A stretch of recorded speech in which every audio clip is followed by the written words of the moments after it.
हाय, hello, नमस्कार. श्री स्वामी समर्थ तुम्हाला सगळ्यांना. आजचा जो मेसेज असणार आहे तो कर्मा चेकिंग असणार आहे की तुम्ही कोणत्या कर्माजमध्ये अडकला आहात किंवा काय करंट एनर्जीज आहेत. म्हणजे ऑल हा व्हिडिओ जो राहणार आहे तो कर्मा चेकिंगचा राहणार आहे. काही कार्मिक सायकल्स तुमच्या कंप्लीट झालेल्या आहेत का त्याच्यासाठी हा खास मेसेज राहणार आहे. ओके. आणि चॅनेलवर जर तुम्ही नवीन असाल तर चॅनेलला नक्की सबस्क्राईब करा, लाईक करा आणि शेअरसुद्धा करा. Okay, thank you so much. हा व्हिडिओ तुम्हाला कसा वाटला तेही सांगा. तुमच्या पुढे सगळं लाईव्ह घेणार आहे आणि नक्की कमेंट्स ही करा तुम्हाला कशा पद्धतीचे व्हिडिओ पुढे पण आवडतील बघायला टॅरोटमध्ये. श्री स्वामी समर्थ. Angel divine Shri Swami Samarth. काही कार्ड रिव्हर्समध्ये येण्यासाठी थोडेसे कार्ड चेंजिंग करून घेणार आहे मी. ओके, रिव्हर्समध्ये येण्यासाठी फक्त की काय एनर्जीज तुमच्या असू शकतात. म्हणजे तुमच्या एनर्जीज तशाच आहेत का वेगळ्या कशा आहेत त्या करण्यासाठी, सॉरी त्या बघण्यासाठी.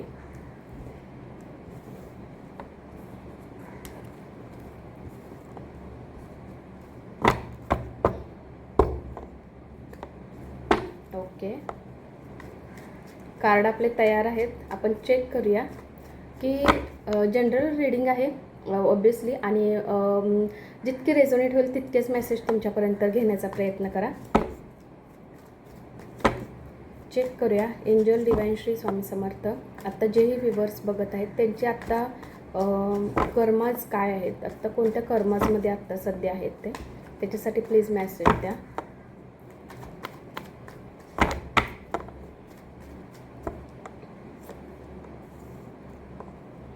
ओके,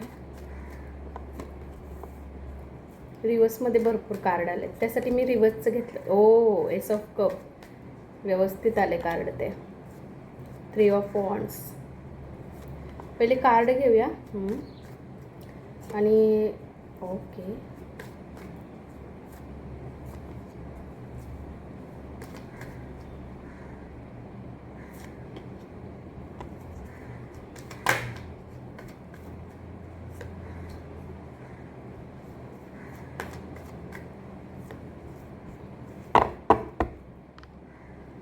क्वीन ऑफ कप पण रिव्हर्समध्ये आलेलं नाही आहे, व्यवस्थित कार्ड आलं आहे. क्वीन ऑफ कप खूप चांगलं आहे. फक्त ओरा जरा चांगला व्यवस्थित राहू दे. पॉझिटिव्ह गोष्टींमध्ये छान छान म्युझिक ऐकण्याचा थोडासा प्रयत्न करा, तुमच्यासाठी खूप चांगलं असेल ते. मला असं वाटतं की काही गोष्टींमध्ये तुम्ही अडकला होतात. ओके, पण त्याच्यातून तुम्ही बाहेर निघताय. भरपूर प्रयत्न केला आहे मला वाटतं काही गोष्टींसाठी तुम्ही. आता तो होपच सोडून दिला आहे तुम्ही. खूप होप करत होता की तुमच्यासारख्या गोष्टी व्हाव्या, तुमच्या मनासारख्या गोष्टी व्हाव्या. खूप प्रयत्न केला, टेन्शनमध्ये पण खूप होता आणि तुम्हाला असं सांगण्यात येते की टेन्शन आता घेऊ नका, रिकव्हरी तुम्हाला करायची आहे स्वतःची. ओके, म्हणजे मला असं वाटतं की काही पब्लिकली त्रास पण तुम्हाला झालेला आहे. म्हणजे इतर लोकांकडून काही, मला असं वाटतं की काही त्रास तुम्हाला झालेला आहे. ह्या कर्माजमध्ये अजून तुम्ही अडकलेला होता की इतरांकडून त्रास झाल्यामुळे तुम्ही स्वतःला तो बर्डन घेतला, स्वतः खूप टेन्शन घेतलं, स्वतः खूप म्हणजे एन्झायटिंग गोष्टी करून घेतल्यात तुम्ही स्वतःला, असं मला वाटतं.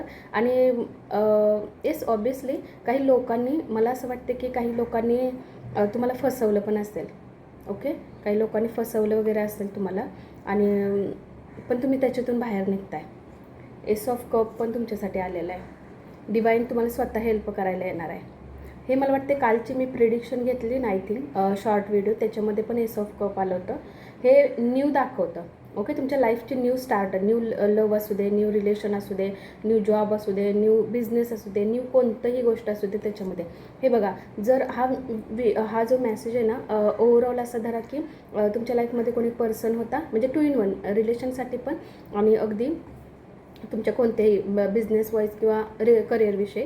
तर तुमच्या लाईफमध्ये कोणी जर असेल, तुम्हाला फसवून गेलं किंवा तुम्हाला चीट केलं एक प्रकारे. ओके, तर तुम्हाला चीट केलं, त्याचं बर्डन खूप तुम्हाला आले, खूप ट्रेस तुम्ही होता, पण त्याच्यातून तुम्ही रिकव्हरी करायची आहे. युनिवर्स तुम्हाला सांगतात तर तुम्हाला रिकव्हरी करायची आहे, त्याच्यातून तुम्हाला बाहेर निघायचं आहे. आणि डेफिनेटली अशा लोकांना आता तुम्ही परत तुमच्या लाईफमध्ये नाही घेणार. खूप होप खूप ठेवलात तुम्ही की म्हणजे तुम्ही जेवढं तुमच्याकडून 100% होईल ना तेवढं तुम्ही ते रिलेशन, ते गोष्ट, ते काम करण्याचा प्रयत्न केला, पण तिथं ते सक्सेसफुली झालं नाही. होप फक्त राहिला, पण काम मात्र झालं नाही तिथं, कोणतंही असू देत ते. ओके, तर ते झालं नाही, त्याच्यामुळे तुम्ही निराश झाला. पण ज्या गोष्टीचा आता वेट करताय ना, एस ऑफ कप ते तुमच्याकडे घेऊन येते. युनिवर्स ती गोष्ट तुमच्याकडे डेफिनेटली घेऊन येणार आहे. थोडासा टाईम लागेल ह्या गोष्टीतून. तुम्हाला रिकव्हरी जर तुमची व्यवस्थित झाली ना तर सगळ्या गोष्टी तुमच्याच आहेत. ओके, ज्या 2 गोष्टींमध्ये अडकत होत्या ना त्याच्यातून बाहेर येत आहे. आता स्वतःला समजताय. ओके, स्वतःला कळतंय की मला किती स्वतःला इम्पॉर्टन्स द्यायचं आहे. त्याच्यातून तुम्ही आता व्यवस्थित बाहेर निघताय. काही बॅड कर्माजमध्ये अडकला होतात. ओके, असं असतं तर तुम्ही गुड लकमध्ये असता. गुड लकमध्ये असतं तर हे कार्ड रिव्हर्समध्ये आलेच नसते. याचा अर्थ की तुम्हाला कोणीतरी चीट केलं आहे, याचा अर्थ की तुम्हाला कोणीतरी फसवलं, याचा अर्थ की तुम्हाला कोणी ना कोणीतरी बाहेरून डेफिनेटली केलेलं आहे. बाहेरून इतर लोकांकडून त्रास झालेला आहे, ज्याच्यामुळे काही सिच्युएशन तुमच्या, हे कार्ड व्यवस्थित आलं आहे, हे कार्ड रिव्हर्समध्ये आलं आहे. म्हणजे समजायचं की काही बॅड गोष्टी तुमच्याबाबत, म्हणजे चांगल्या गोष्टीतून बॅड गोष्टींमध्ये आत्ताही सध्या तुम्ही थोडेसे आहात, पण डेफिनेटली चांगल्या गोष्टी तुमच्याकडे येणार आहेत, नक्की येणार आहेत. आणि ज्या 2 गोष्टींमध्ये अडकत होत्या ना तिथून आता डिसिजन घेण्याचं चांगलं एक विल पॉवर तुम्हाला डेफिनेटली मिळणार आहे. काही चांगल्या गोष्टी तुमच्याकडे नक्की येणार आहेत आणि डिवाईन स्वतः तुमच्याकडे घेऊन येणार आहे. हे एक ऑफर घेऊन येणार आहे. ओके, हे न्यू रिलेशन असू शकतं, न्यू लव्ह रिलेशन असू शकतं, तुमच्या जॉबसाठी असू शकतं, तुमच्या करिअरविषयी ज्याही गोष्टीमध्ये आत्ता सडनली अडकला आहात करंट एनर्जीजमध्ये, त्याच्यासाठी हा मेसेज आहे तुमच्यासाठी. ओके, आता तुमच्यासाठी फक्त गायडन्स घेऊया आणि मेसेज कंप्लीट करूया. व्हिडिओ आवडला तर नक्की लाईक आणि शेअरसुद्धा करा आणि सबस्क्राईब तर नक्कीच करा. ओके, श्री स्वामी समर्थ. गायडन्समध्ये येस आले तुम्हाला. ओके, आणि बॉटमच्या एनर्जीजमध्ये 7 ऑफ वॉन्ड्स आहे, पण ते रिव्हर्समध्ये. म्हणजे जे काही तुमच्या आयुष्यामध्ये जे म्हणजे म्हणतो ना की काय काय म्हणजे भांडणं चालली होती किंवा काय स्ट्रगल चालला होता, काही गोष्टींचं म्हणतो ना की खूप तुम्ही फाईट केली होती स्वतःबरोबरची, ते आता निघून जाते. म्हणजे तिथून तुम्ही आता बाहेर निघताय, मूव ऑन करताय. ओके, त्या गोष्टीतून. आणि आता तुम्ही तुमच्या पॅशनमध्ये येणार आहात, तुमच्या चांगल्या एनर्जीजमध्ये येणार आहात. ओके, आणि ही सगळ्या गोष्टी तुम्हाला डेफिनेटली मिळणार आहे की एनर्जी पॉवर आहे ना तुमच्या आता चांगली राहणार आहे. तुम्हाला समजायला लागले की तुम्ही जो वेस्ट टाईम इतर गोष्टींवर केला आहे ना तो फक्त तुमच्यावर आता तुम्हाला करायचा आहे. ती गोष्ट आता तुम्हाला समजायला लागली. ओके, मग तुमच्यासाठी हा गायडन्स आहे की फक्त स्वतःकडे लक्ष द्या, सेल्फ लव्ह करा, स्वतःवर प्रेम करा. तुमची एनर्जी आता चेंज होत्या. ओके, तुमची एनर्जी चांगल्या एनर्जीज होत्या. ओके, पॉझिटिव्ह ओरा चांगला तुमचा होणार आहे. ज्या ओरामध्ये तुम्ही हे होता ना त्याच्यातून चांगली गोष्ट तुमच्याकडे येते डेफिनेटली. हा आत्ताचा मेसेज होता, कर्मा मेसेज होता. तुम्हाला कसा वाटला मला नक्की सांगा. कशा प्रकारचे व्हिडिओज तुम्हाला आवडतात तेही मला सांगा. ओके, म्हणजे त्याप्रमाणे आपण कार्डवर चेक इन करू शकतो. हा व्हिडिओ, हा मेसेज तुम्हाला कसा वाटला मला नक्की सांगा. Thank you so much.